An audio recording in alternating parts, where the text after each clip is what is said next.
Welcome, please, Sophie Dahl.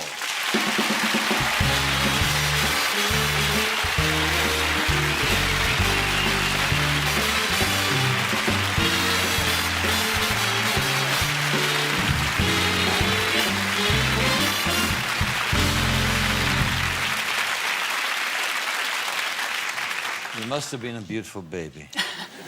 Were you?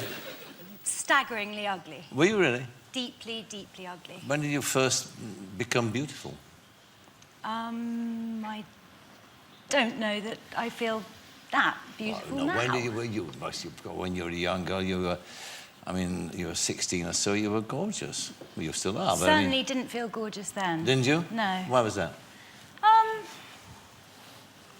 Why was that? I don't know that you do when you're 16. I think you can be the most beautiful person in the world and not know. Well, tell us a story about how you became a model. It's a fascinating story. I had had a sort of speedy exit from school and didn't quite know what I was going to do, and told my parents that I wanted to go off and study history of art in Florence. And it was because I had sort of visions of wandering through Florence, you know, carrying a basket of ripe figs and sort of going out with some handsome Italian man. It wasn't really based in a great passion for history of art. And my mother was saying, no, this is a really bad idea, and actually you can go to secretarial school. So that's where we were. I said, no, please don't make me do that. And she went one way, I went another way. I was on Elizabeth Street in London and crying very self-indulgently on a doorstep.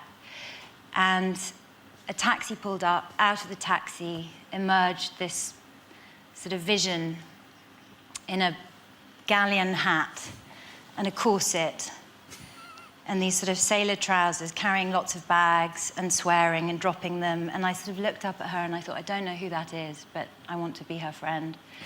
And she sort of came towards me and I said, do you need help with your bags? And she said, yes, you're actually sitting on my doorstep. And I said, I'm terribly sorry.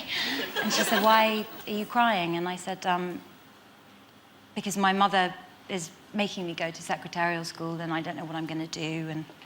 And she said, do you want to be a model? And I said, yes! Because anything at that stage was preferable. And so we went upstairs, had a cup of tea, had a chat. She said, let's go and find your mum and tell her. We went and found my mum, who was not best pleased. And that was that. Your mum wrote one. I remember an article she wrote where she said she was jealous of you at that time.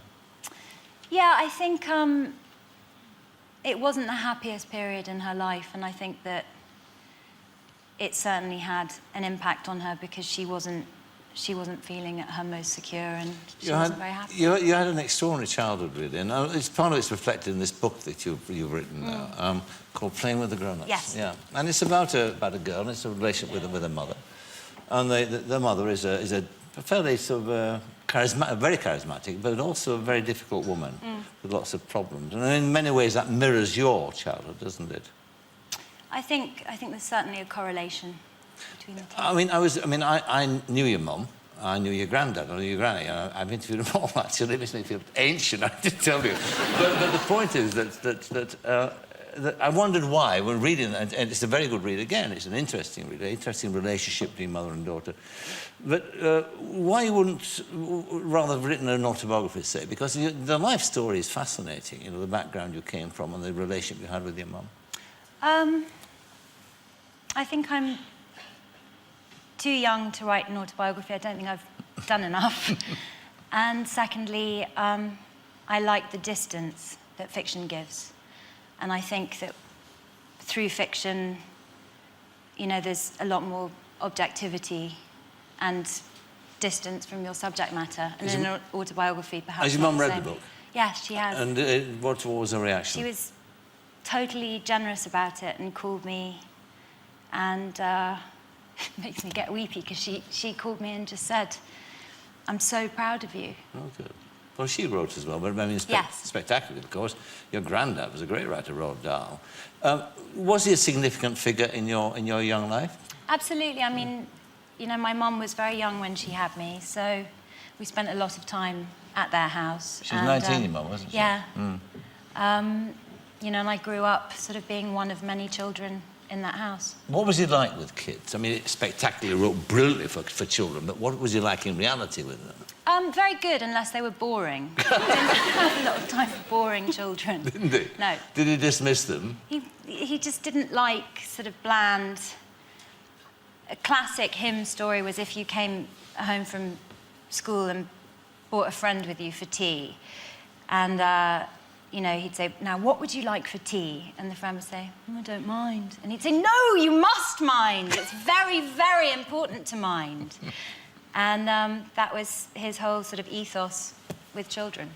And adults, actually. He was a very remarkable man. I remember I interviewed him when he told me about one of his children, a son, was it, who was injured in the pushchair and had the brain injury. Yes. And he developed, invented... The shunt. The tap that's... I mean, extraordinary thing when you think about it. I mean, he was a very remarkable human being, wasn't he? Well, he was, I think, probably one of the most curious people I've ever come across. You know, he wanted to know what made everything tick, be it a person, you know, an inanimate object. That was who he was. When he died, of course, he was Norwegian. He had this Nordic burial, didn't he? Yes. What did that involve?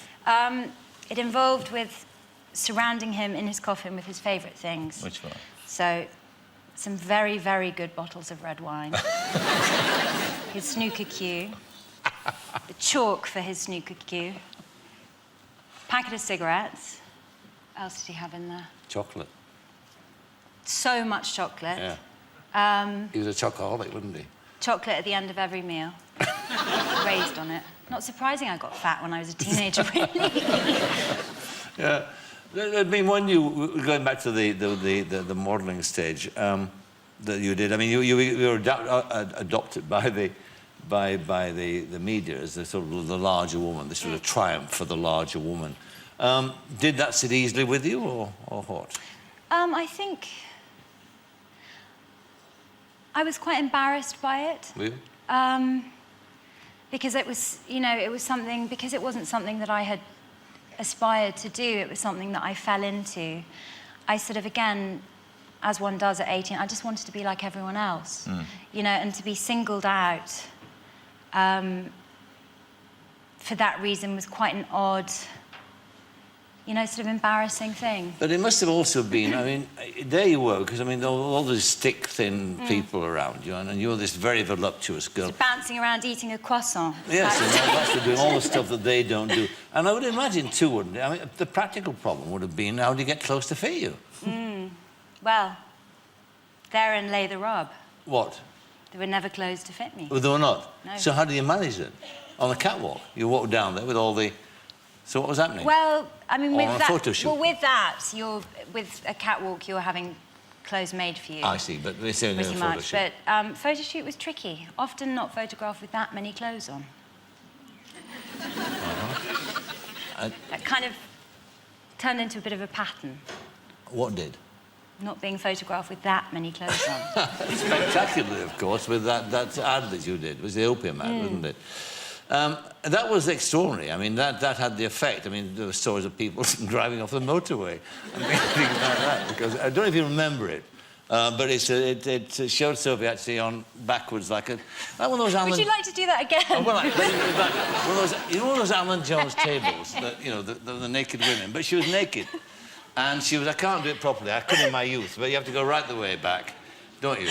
And and you're coming in white powder, as I recall. See, I did see it. You certainly did. I studied it closely.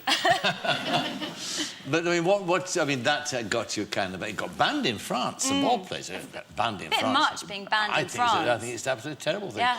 Yeah. So what about that? How did that suit you, or not? It was something I was very proud to be a part of. You know, it was a sort of...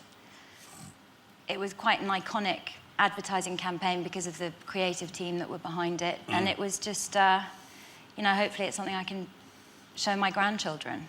I mean, are you now a full-time writer? Is that what you want to be? I think, hopefully, let's... Will you still continue modelling? I haven't been doing so much. I mean, it's sort of special projects here and there. I did a Vogue cover this month. Yes, I saw that. A nice cover. Thank you. You are amazingly like the women in your family are extraordinary. They're all very much alike. I mean, Patricia Neal had these huge We've cheekbones. all got the the cheekbones, Eskimo haven't you? cheeks, yeah. Your mum had that as well. I mean, and Raoul too. He had a sort of bonier face, didn't he? Yeah. He did, though. He did have a bony face. He did have a bony face. Yeah. Well, I mean, I wish you great success with that. I really do. And how is your mum, by the way? Is she all right? She's really, really well. Is she? Yeah. Good. Very well indeed. Well, give her my love. Came to England from America yesterday. Yes, I know, because she's had her problems, but she's through them now. She's in brilliant form. Excellent. Well, Sophie Dahl, thank you very much indeed. The book is called Playing with Grown-ups. Sophie, thank you.